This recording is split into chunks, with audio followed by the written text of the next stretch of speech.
Një hije e rënd dyshimi mbi korrupsionin dhe fituesit e paracaktuar ka rënë mbi drejtorinë e përgjithshme të RTS-s, e cila sapo ka mbyllur një nga tenderet më të majm të vitit.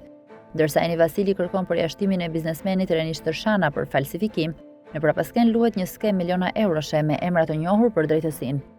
Fituesi merr 99.1% të fondit limit. Procedura me objekt blerje shërbimi i mirëmbajtjes për rrjetin e shpërndarjes DVB të 2 ka shpërfytyruar parimin e konkurrencës. Fondi limiti përcaktuar nga RTS ishte 900.933.333 lek PATVSH. Fituesi i shpallur Bashkimi i Operatorëve Idea Tel SHPK dhe Realcom SHPK ka ofruar vlerën 899.280.000 lek PATVSH, rreth 11.2 milion euro me TVSH. Diferenca mes fondit limit dhe ofertës fituese është më pak se 1%, një tregues i qartë i asaj që në zhargonin e prokurimeve njihet si tender i kopsitur. Dokumentacioni i tenderit nxjerr në dritë një fakt ronditës. Një nga 3 operatorët në garë ka bërë një ofertë që ishte gati 11.1 milion euro më lirë se fituesi.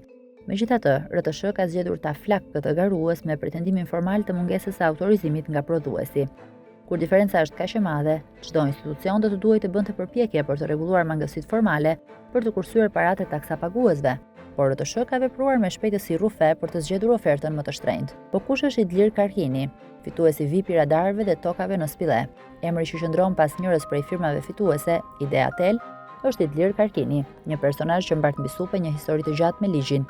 Afera e radarëve, i akuzuar se fikti radarët e ushtrisë kur kalonte droga, një skandal që tronditi sigurinë kombëtare.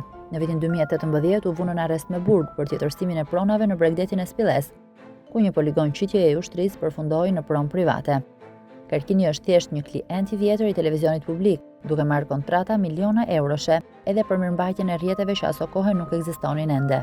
Pjesë e kësaj lufte është bërë edhe moderatoria e njohur Eni Vasili, e cila raportohet se ka kërkuar zyrtarisht përjashtimin e biznesmenit Renis Tërshana nga proceset e lidhura me këto zhvillime, me pretendimin e rënd të falsifikimit të dokumenteve.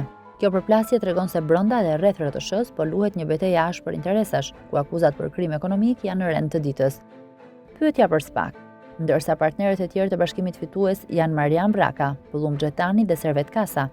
E gjithë skema ngre pikpyetje të forta.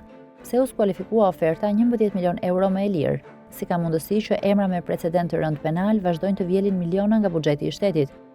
A do të ketë një reagim nga organet e akuzës për këtë dhuratë 11 milion euroshe në mes të ditës?